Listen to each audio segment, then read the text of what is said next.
New Zealand. Let's go.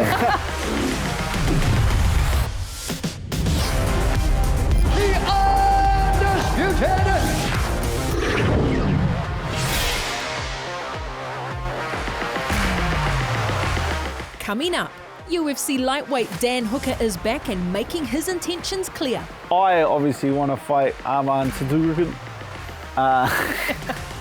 We catch up with New Zealand's newest UFC recruit, Michelle, the Wild One Montague. Yeah, pretty stoked for that call-up, but couldn't happen without the girls leading the charge in front of me, you know. And director Simon Ogston takes us behind the scenes of his new movie, Kaikohe Blood and Fire. Get ready for UFC on Sky. And now, ladies and gentlemen, the judges are ready, the fighters are ready, the world is ready. Abu Dhabi, make some noise if you are ready!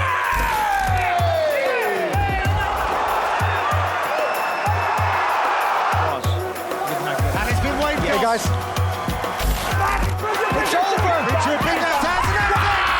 Gets it done in Abu Dhabi.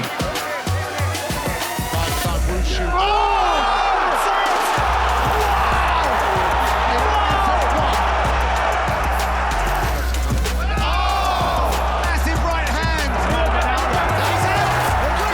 Gets it done. You're just in the zone, you're having fun. It's caught in the mid-range. And then another big right hand. What was Shara? The knees are going to win that battle. This could be it. And that's a head kick.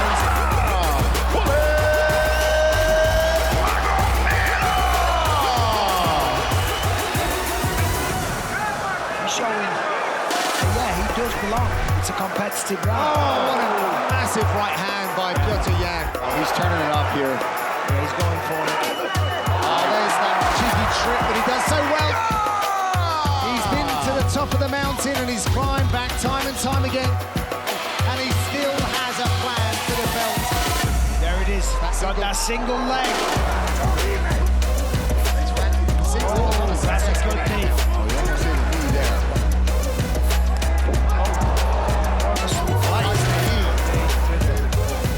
Oh, he's connected here. And that knee again. I'm telling you, the knees from De Ridder. It is a thunderbolt from Whittaker that floors the Ridder. Massive elbows. That was almost over. Fingers at the glove, fingers at the glove. Can he get it? Whittaker ends up on top. Big mistake. Clouds forming on this fight in a close contest. Something big needs to happen.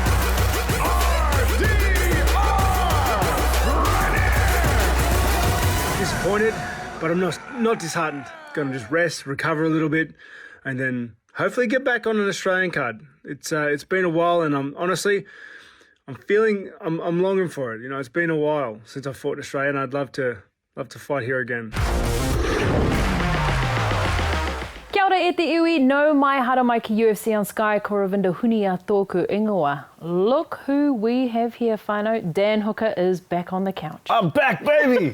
If you just like made a compilation of videos of me saying I'm back. I'm back. I'm like, I'm back, the slackest worker at Sky Television.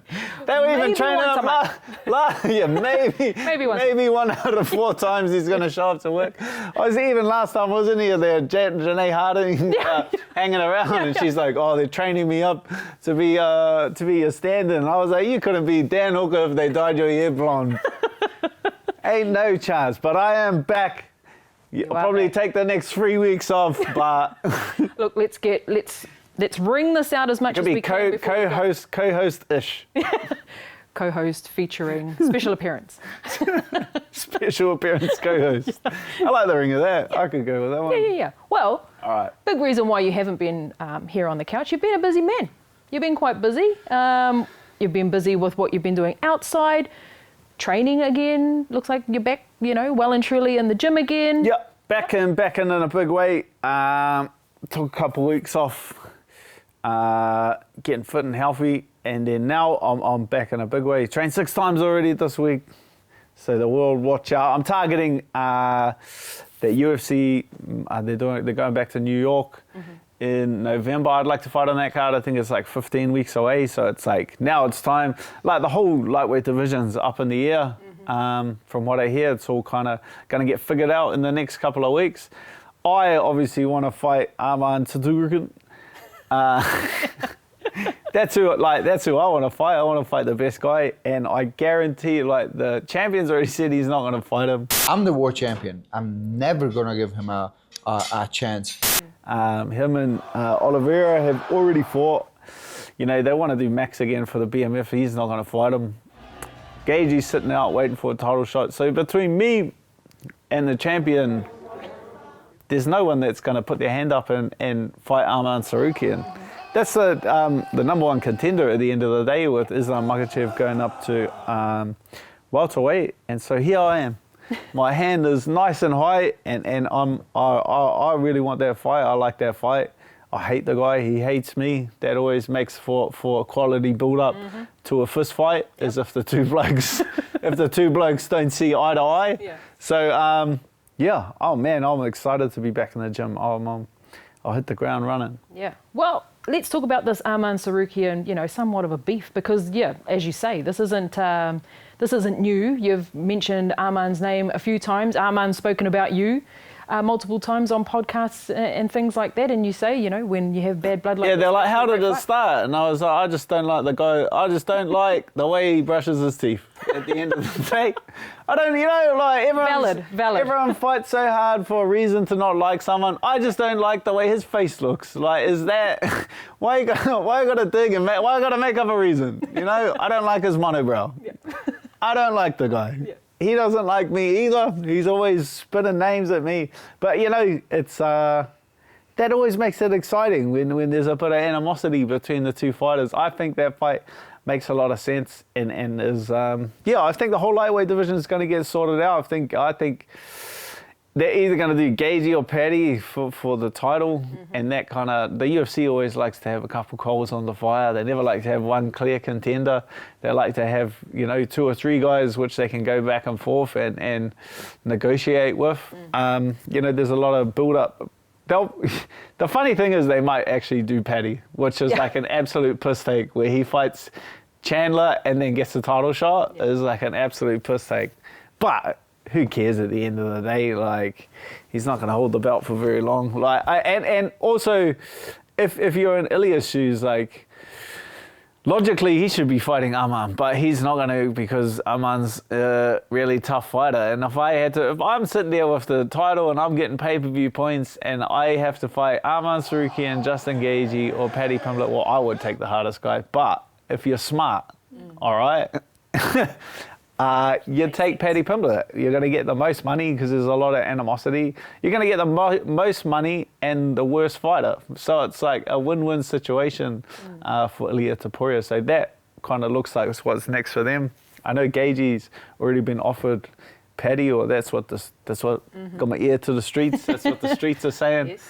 And Gaethje said he's going to sit and wait for a title shot, which he might get at the end of the day. Yeah. The UFC is always hungry for a North American champion that moves the needle in North America. That's obviously the most valuable to the UFC. So to have him fight for a title shot would be great for them, or him to be champion would be great for them. Who am I missing out? Maybe Holloway and Charlie Olives. I think Holloway, Charlie Olives. I obviously threw a couple of stones at old Charlie Olives. I said, someone wake him up. I said, someone wake up Charlie Olives and tell him we're fighting in November. Yeah, tell him I'm back in the gym. But it's just, you know, when you're trying to smash a few windows, you got to throw a few rocks. You know, you can't hedge your bets all on one. But yeah, we'll see. I think it's really exciting for the division, and we'll see how it plays out over the next couple of weeks. Yeah. Look, there's a few names that you threw out in there. Former featherweight fighters. Ilia Topuria, Max Holloway. One's holding the BMF, the other is the lightweight champion now. I'll first get your thoughts on Ilia Topuria and that fight against Charles Oliveira, and him now being the lightweight champion. Was that the way you thought it was going to go in that fight? Like that was pretty impressive. Like, yeah, he kind of had him pegged. Stylistically, he had him pegged. Like, obviously Oliveira is very dangerous on the feet early, but he does like pressure in. He stands real tall and he does like come straight at you as the fight kind of drags further on. And if he's able to drag you to the mat, his submission threat is obviously incredible, but he obviously couldn't wade through that.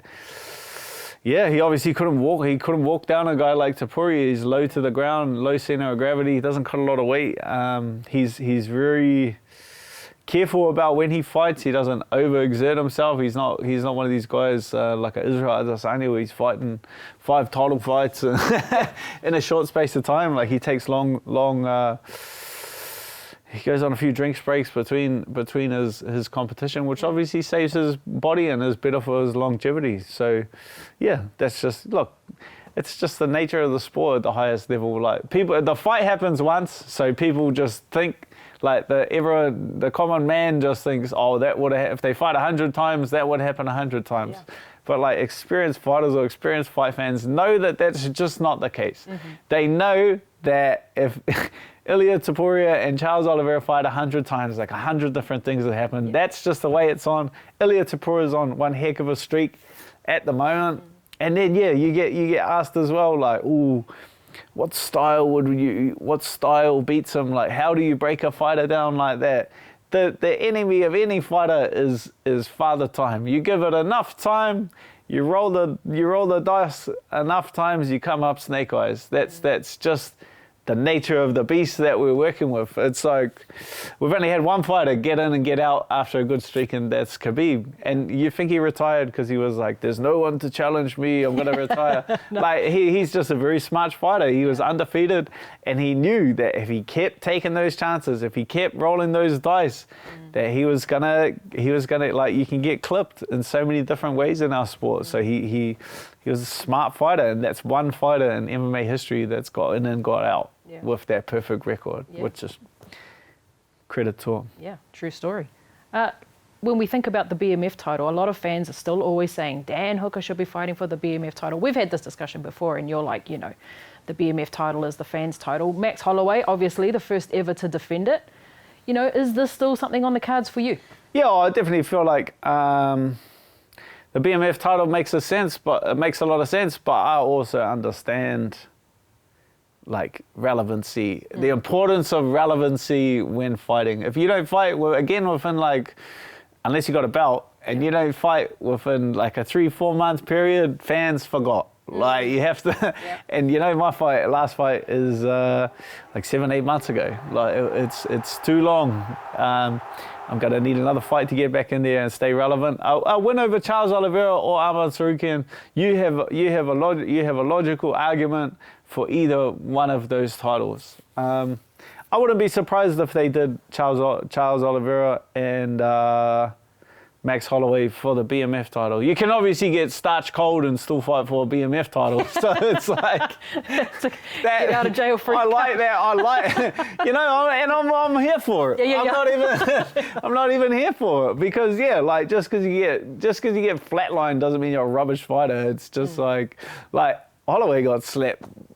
And then he went out there and he did an incredible performance against Poirier.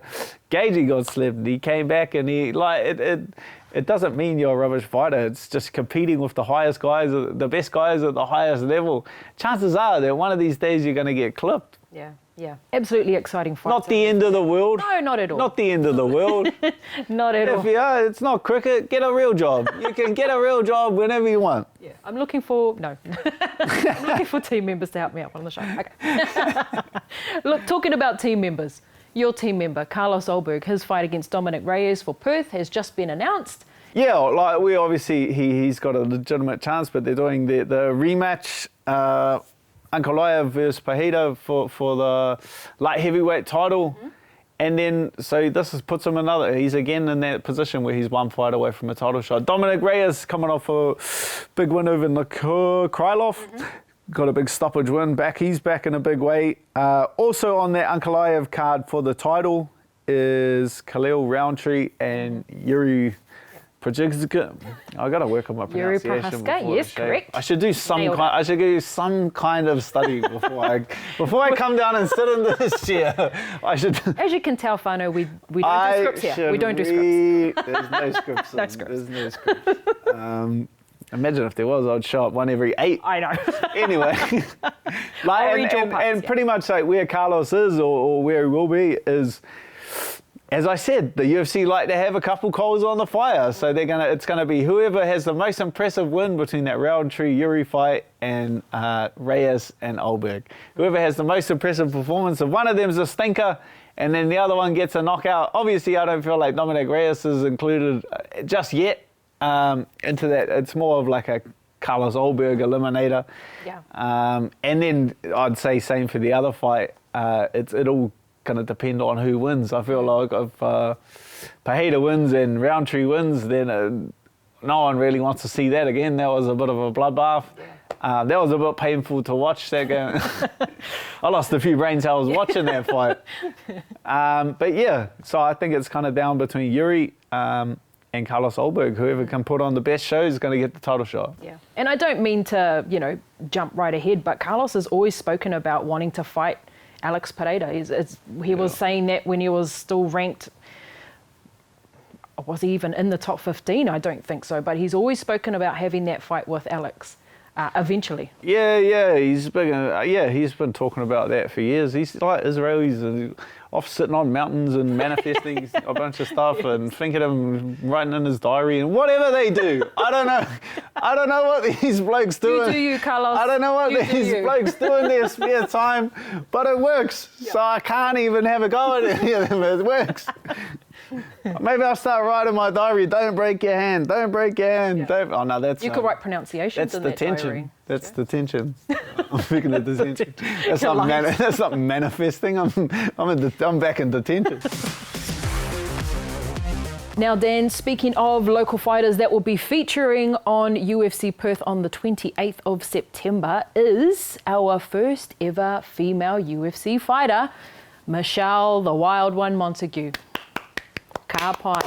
Boy, am I pumped for this. I saw Michelle in Las Vegas, just catching up with her then. She hadn't had the news yet, but this is a huge debut for New Zealand. Undefeated fighter, been fighting in the PFL, Bellator. She's a former amateur lightweight champion of the world. She's an incredible fighter. She's an incredible grappler. If you don't know about Monty, she's like the second coming of Kayla Harrison, like incredible wrestler, incredible judo base. Like she's an incredible grappler. She's going to storm over there, drag you to the mat, and she's going to choke you out. She's an incredible fighter, and I cannot wait. Our first female fighter in the UFC, and then Monty takes the cake. I feel like there's a lot of people need to keep their eyes on this fight especially. And I cannot wait for this one. I might head over. Yeah. Might. Oh. But if I head over, it's to watch Monty. Absolutely. It's a non-negotiable to be there to watch our first female in action. As you say, this is history in the making, and it's going to, do so much for the growth of women's MMA. So she is our first from New Zealand, so we have to make... Monty from Matamata. From Matamata, that's right, from the Waikato region. Up on the top of this list, played in the Farapama Cup for Waikato in rugby. No surprises there when you think about her wrestling. I love that that's on your fight record, bro. Oh, yeah. This was the 26 matches for Waikato. When she first started playing sport, this is what she did. So that's where we start her record in the rugby realm, which she was a very talented rugby player as well. And, based out of Core MMA in Hamilton. And who else came out of Core MMA but Luke Jameo as well, back in the day, a former New Zealand welterweight that was in the UFC as well. But what can you tell us about Core MMA, Dan? Yeah, incredible gym. They got Matt Vale down there, incredible group of coaches, and was obviously training from Matamata to Hamilton to train at Core MMA. Then she's come up a little bit to City Kickboxing. That's where I met her, but then she moved over to American Top Team there in Florida, and she started fighting in the PFL and doing very well. Has gone undefeated in the PFL, and earned herself a UFC contract. Yeah. She trains heavily with Kayla Harrison over there. She's like Kayla's training partner, Kayla's protege. Yeah. is a good word to use for Monty in this sense. But I expect big things. I expect this is not only New Zealand's first female UFC fighter. I feel like she definitely has championship potential inside of the UFC. Yeah, absolutely. And now let's get a word from Michelle. I spoke to her earlier on in the week. How are you? Great news to hear that we have a female finally on the roster.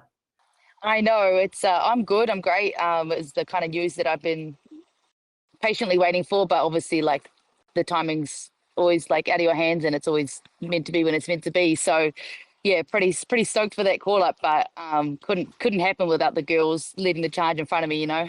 Yeah, absolutely. You're, based in American Top Team. We've been watching your journey there through, PFL and Bellator and all these amazing things you've been doing on the international stage. But you are right. You are surrounded by, let's just say it, greatness at American Top Team, the girls and the guys, obviously. So talk about that environment, Michelle, and what it's done for you as an MMA fighter. Oh yeah, different to the NZ scene, so I won't compare because it's, apples and oranges, but for being one of the bigger girls, weight division wise, and having a whole slew of them here that are as big or bigger than me, that are pro MMA fighters, like strictly with MMA, is more than you could ever ask for. It's the perfect place, and wherever. It's the perfect time too, for my age and having all that long amateur career and injuries and all that there. So I think having been around the girls around, on my first day there, I had like a 125er hitting me with a like head and arm choke, like tap, tap, tap. And I didn't even know how to defend it or hit it or whatever. So for me, it was kind of funny. I was like, man, I suck. But like, those are the kind of, you're meant to feel like that all the time.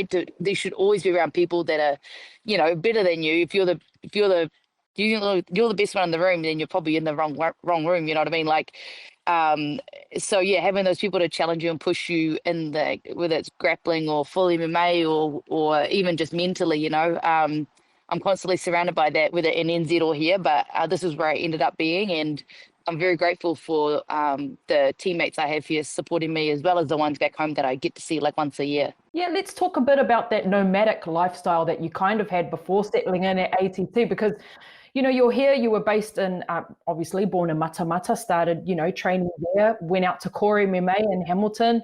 We see you did a stint with City Kickboxing as well, and then you went abroad. What, was this the goal, and how did you end up landing at ATT? I actually was like, I'll say accidental, but like, again, like when the whole COVID scam came around, like when that came by, and I was stuck in, I went to go to the amateur Europeans for a tournament there, right? Like a well-known organization running it, the IMAFs. And so I went to go, but my coach, Carlo, called me, was like, well, look, mate, like if I get stuck, if I go, I probably won't get back in. And I was thinking like, oh, I'll just be able to send an email to whoever's in charge. It'd be like, oh, I'm stuck in Russia, can I get back? Well, that was as naive as it could have been, because I got to Russia, did the fight, injured myself, had no coach. I had the Portugal team like helping, and then didn't speak the language. It was all good and safe, but I remember I was like, oh, I can't actually get back into New Zealand. They're just saying computer says no. You can't come back. So I had a buddy in the States from like 12 years ago who I played rugby with, and she's like, oh, I've got a spare room. So I went, did the 3-month Esther thing. Didn't know anyone at American Top Team. I barely even knew of some of the people, you know what I mean? Just knew all the Kiwis. So I ended up going there doing like a trial thing. I was still amateur at this point, and then trained during that time, and then still couldn't get back into New Zealand. So I went to SPG in Ireland for a little bit, stayed at Coach Kavanagh's, and like, they put a bed up for me there. So then I was able to get back into New Zealand finally after being away for like 4 months, you know what I mean? 4 or 5 months it basically ended up being. And then I got the PFL pro debut contract like while I was in Ireland. So it was, and Eugene had given me a heads up that was coming through as well. So it was pretty awesome timing then. And once I was in quarantine in New Zealand, which they cancelled halfway through my stay anyway, down in Christchurch, they pretty much sorted out my visa and stuff. And I've been in the States 99% of the year ever since then. That was about almost 4 years ago now. Well, we were just saying off camera that, the last time I saw you were competing and wrestling at the Commonwealth Games, which was, huge, especially for our, combat sport fight community here in New Zealand as well. To make that team was a big deal. You actually first qualified in 2018, but you injured obviously. But when I spoke to you in 2018, when you first got selected for that Commonwealth Games team, you said to me that your dream was to make it into the UFC. But you were a bit iffy about saying it out loud, you were, humble in it, but that was a goal for you all the way back then. Yeah, that's right. Because I was like, wow, it's I have them written down, those kind of goals, and I talked to my very close circle about it. But I think it's a classic Kiwi thing. Where it's like the tall poppers. I don't know what it is, where it's like it's not a good thing in that kind of regard. Like you want to be able to scream it from the top of your lungs, like what your goals and dreams are. But at that point, I was like, still fighting amateur, like, or maybe a pro fight, and so much learning to do then and now still. So it was almost like it felt silly to say that's it. Like it definitely been over here in the States, how Americans can be, like it helps you to be a little bit more assertive and standing up for yourself in that regard. But it is still tricky. I just said one of my teammates the other day, tell me, Michelle, when you ask for something, like just say it how you mean it, and then don't do the but no, it's all good if you can't kind of thing at the end. Like just ask and leave it. Like, I was like, yeah, true, but sorry. No. It's that yeah, mentality. Eh? No, literally, I was like, but it's all good. If I'm in the way, I'll just leave. like that kind of thing. But no, everyone's super supportive here as well. But yeah, I definitely got to tidy up it's not the humble thing, because I'm always humble, but like, it's like it's the yeah. Like it doesn't matter, but it does. Well, we see that with our UFC fighters here at home. I mean, Israel Adesanya wins a title, and he spoke about that when he won his Halberg Award. That it's I remember being there. I was there. Yeah, absolutely.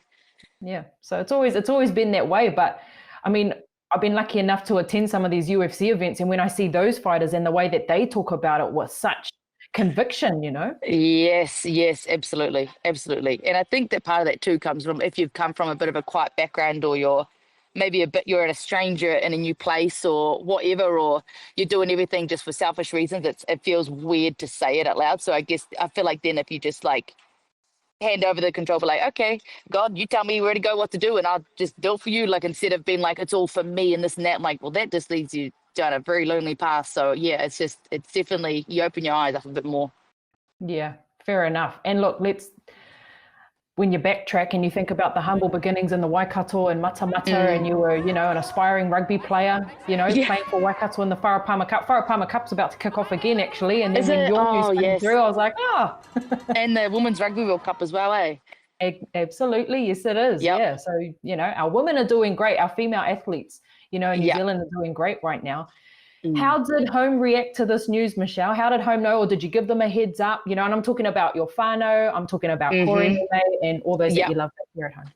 Well, I kind of knew about it, and then I could only tell, like, coach and parents kind of thing, just quietly, and until like things got signed off. And I guess someone leaks things in the UFC or something, so I randomly was like, I did the classic, like, I don't want to post that, I don't want to post, and then I don't want to accept the tag. I accepted it.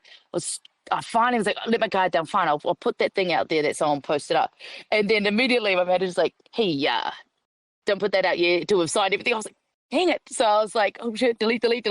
But by then it kind of was already like, the ball was kind of rolling with getting the news out there. But like, man, the support from New Zealand, like, was believable, but just like astonishing, you know what I mean? Like, it was a beautiful big fat kiss on the cheek from New Zealand. Like, it was people that like I have been to school with and haven't seen in years, but like always buddies with them if I was to see them around, and then like people that I haven't seen in maybe 12 years and I worked with back at like Disney World all those years ago. Like, so many people that I've stayed like friends with on Facebook and stuff. Like, just the support's been unreal, and it kind of gives me, it's such a really nice feeling, and it's like the little devil in your shoulders, like, oh, does it make you nervous to perform? And you're like, well, no shit, but like, that's not different to any other fight, you know what I mean? Like, That was kind of like when you were in the PFL, when you signed to Bellator, it was always like that. But, no matter where this UFC journey goes for you, you will forever be in the history books as New Zealand's first ever. How does that sit with you? That sits in a pretty like humbling, warm place in my heart. You know what I mean? Like, I think mostly because of like my family like name, you know what I mean? Like for my parents who have supported me since the first time I ever trained, I'd come home and Dad be like, "What'd you learn tonight? Okay, put that on me." Like, you know, he's a 310, 15 kilo male. Like I can't do it. But like it just all the small things, and like mum with the nutrition stuff, like helped me at the start. Like, you know, like my brother's always been kid, like everyone's always been so freaking supportive in the amateur years to now. And so like having like my dad's surname be, you know, put somewhere through with all the family link to it is a really cool thing for me. They've all made their names in businesses that they own and stuff, and I've been that little annoying younger sibling that's like chasing some athlete dream and hasn't made it like quite work yet, you know. So for me, I'm like, oh, I've got to crack it, man. But like, so yeah, that's a pretty cool feeling, and it's definitely like in a sense of your parties, like, man, there's been so many girls either still fighting or before my time, like the Jenners, the Chrissy Olivers, the frickin' Gina G, all these girls that are like savages, right? That have been the first at this, the first at that, and all these things as well. That I'm like, I wouldn't even literally be in this position without girls like that. Like, you know what I mean? Like, I remember that first MMA fight I did amateur, like after 5 weeks of training, Princesses of the Pain, and like someone pulled out last minute. So Chrissy Oliver, like, they called her out. She filled in on the night for some girl for the main fight. I remember her weighing in. It was at the Papatoy Boxing Club, I think. Yeah. So I remember being like, damn, she's so cool. Like, and I didn't even know them back then. And then she would be like the one organizing all the, you know, the grappling tournaments that I end up entering after that point. So all these people that I had to look up to before me, you know what I mean? Like, that's like, so it's almost like, no, we did it together. And then it's, you know, inspire other girls to start the journey too, you know? Yeah. And this is the beautiful thing about you breaking through to the UFC, because I feel like it really puts a spotlight on that female lineage that we have in New Zealand. You know, because we haven't had females in the UFC yet, you know, that spotlight hasn't really been so bright. But now that you're in, you know, when you talk about, you know, Princesses of Pain, which was a female only card, you know, there's talk on, you know, Core MMA when they're doing your rap sheet, talking about you competing in, you know, the local grapplers and all these sorts of things. And it brings everything that everyone's done to light. So, you know, the service of you just being named is, you know, great for the sport here in New Zealand. And now, you know, other wahine are going to look at you and go, yep, she's in and we can do it too. 100%. That's like when I was younger and all I wanted to do was be a black fern, you know, wanted to play rugby for New Zealand. I made like school projects of the jersey with my name on it, you know, and I want to be in the history books with Montague on the back of this black jersey. And it got to the point where I fell in love with MMA, where it wasn't fair on me or anyone around me or nobody to be doing this and breaking my legs in both sports at different years, and like for what? Different weight groups, all different stuff. So, you know, finally choosing one path. But like it's like, yeah, when I put my mind to something, it's going to take a fair bit of broken body and mind to make me stop that goal. And you know what I mean? You'll still get the black jersey now. Yeah. Just be a different one. Yeah, it'll just be a little like Reebok bra or UFC on it or whatever they have. Yeah, tied up. Yeah. Look, before I let you go, Michelle, we can't, you know, I have to talk to you about Kayla Harrison and what looks like to be the sisterhood that you have built with her and the other females at American Top Team. But we've spoken to Kayla a couple of times, you know, in her ascension through the UFC, and every time she jumps on, we're talking about you. And I always ask you to say hello from us here at home. And Ever has, you know, beautiful things to say about you, and one of them being, you know, like having family, you know, having training with your family. 100%. And how much you really push her in training. So I just wanted to get your thoughts on that, and watching her, you know, start her UFC career and now sitting as a champion. Yeah, I mean, because when I first came over, like even on that 3-month Esther, Coach Mike Brown was like, on my first week there, hey, can you come help with this and this with Kayla? Like, and I was like, yep, sweet. And so right from that first week, like we got along like a house on fire, like this. Just like souls like match in the right way. So I was like, okay, I can be my weird like Kiwi self, and she's not going to be like, what is she doing? You know, like not what I would like. She's very, very normal. So, so seeing it from the get go like that there, and then going through her journeys and her camps, her weight cuts, her getting stuck in the contract things, that seeing what people would say versus me knowing what's actually happening is like, yeah, it is what it is. You know what I mean? And so never thinking sideways about it, and then being able to see like, you know, stuff with her, how she works with her kids and her, all the people that help, like she employs to help with all her stuff, you know what I mean? And then having a place that has like a bit of a farm to go to at her place, you know, like if I want a bit of just walk around the yard and a bit of fresh air in a farm and not hear cars around me, like I could just cruise over there, like play around in the barn, or we usually just build something. Like she built the mailbox and we dug the hole, put the concrete in, and we didn't know what we were doing, but we just like watch a video, read the bag, and like, all right, you know, just learning stuff together inside and outside the gym. And it's nice to have someone that really does feel like family on the other side of the world, you know, and to have them adopt me into theirs too is such a such an answer to prayer as well, because it does get, as such a family girl and small town girl from Matamata, it's like, ooh, some days I'm like, man, what am I doing over here amongst all these Yanks? You know, I want to see the Kiwis, but it definitely helps bring it back down to a place of home. And same with a bunch of the girls that I'm close with here too. Yeah, a bit of familiarity, eh? And we're like that. Here in New Zealand, it's about people, eh? Like you have to be 100%. Comfortable in that environment. Yeah, like I've been walking down and talking to people, random people, in a way that like I think they're like thinking, what do you want from me? And I'm like, oh nah, just a smile or a thumbs up's all good, but sweet as, like you know what I mean? So it's good. So we're just like that at the gym too, like all our big girls group that we all train together there, and seeing how they push themselves mentally, like even Yana Santos too, like, you know, and Bia as well, like us big girls are seeing the commitments they have on top of this thing we do at the gym, but all these other things that they have on top of it outside the gym that just puts your life in, not to compare, but like in comparison of perspective, I've been like, this isn't too much for me to handle. They're handling all that, come in with a smile every day and still kick them ass with this, that, and the other. And so I'm like, girl, you just got to put your head down, shut your mouth and work. Like you got no reason to be like having any excuses or being late or complaining or whatever, you know, like when you see the level of work that these girls got going on. That'll be your universal language between a lot of you. That'll be the one thing. Oh, I know. 100%. Minus I have 2 kids at home. Yeah, exactly. Yeah, and then the others that have the kids at home, and like it doesn't stop when they get home. Yep. You mentioned about training with the big girls. I just, before I let you go, wanted to talk to you about weight and getting ready to fight bantamweight. Yep. How's that going? It's no drama, is it? No.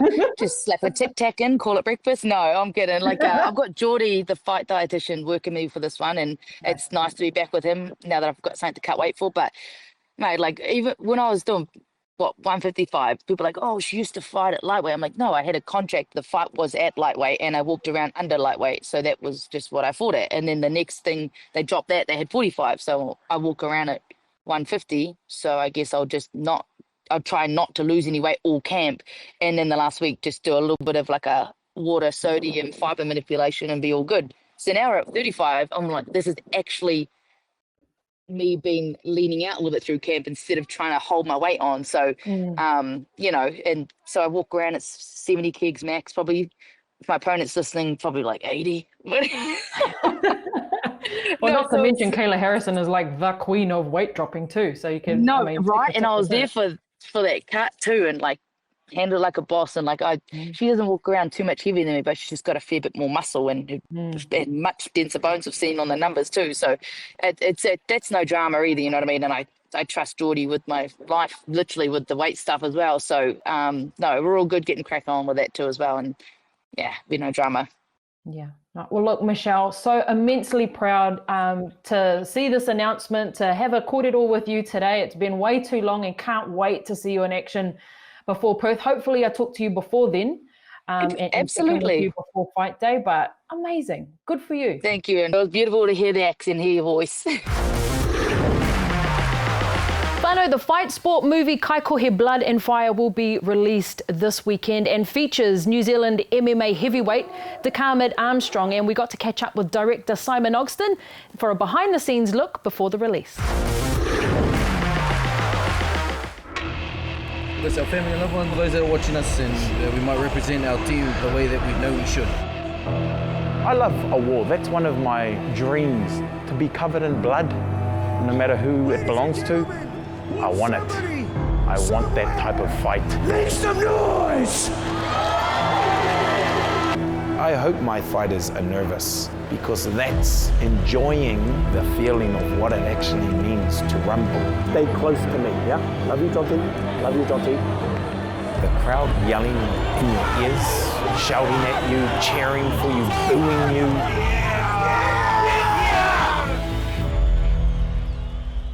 I'm Simon Ogston. I'm a filmmaker. I made Kaikohe Blood and Fire with the help of a lot of people along the way, but it's largely a solo effort. I'm working away at this project for the best part of 3 years. Finally coming to an end and getting it up on the big screen. You like that?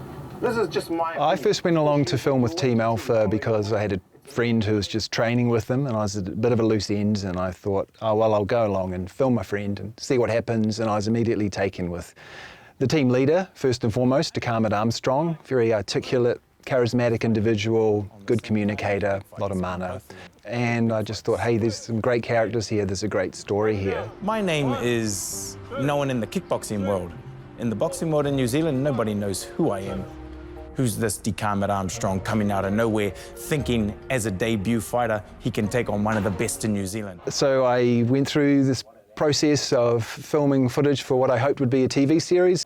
No funding, but I knew I had probably 3/4 of a feature film in the can. Sometimes, yeah, you can't always get what you want, but sometimes you get what you need. Our relationship did grow over time, and there's really no shortcut to that. That's one of the advantages of being self-funded, I guess, is that you've just got the luxury of time. So as a result, the story was able to evolve organically, and our relationship was able to evolve as well. It kind of shifted from me filming their responses to my questions to more about me filming them relating to each other. But it was a real rush in some of those bigger events like Hex, Stealth Fighters League. But I also filmed a number of just grassroots amateur events which were held in sheds. And it was fascinating to film the similarities and the differences between high-level professional combat sports and the amateur stuff. You know, at one point in the film, I cut between the experience of Kaikohe Armstrong fighting at Hex and one of his charges having his first fight in a shed in Takahiwai. Saw a lot of sweat, a lot of people getting up early in the morning, coming to training every day. The potential that this sport has to providing people with structure and community. He's doing great. He's very composed, very ready to let go. It's a matter of controlling those nerves till he gets to the ring to do what he's prepared himself to do, and that is to win. I'm not a religious man, but I did feel blessed throughout the project. I think it's a really fascinating look at the fight scene for people who are fans or for people who know nothing about it. I don't think you see a more warts and all portrayal of the reality of grassroots amateur combat sports anywhere in the world. The world premiere is happening at the Hollywood Cinema in Avondale in Auckland on Saturday the 2nd of August. I'm really looking forward to that. There's also a screening in Wellington as part of the festival, and then I plan to take it to the rest of the country, starting with a tour of the towns around Northland. I kind of see it as a bit of a gift to Northland, really. It's my way of giving back. It'll certainly end up in a place where everyone's able to see it at some point, but if you want to see it now, you've got to come to the festival.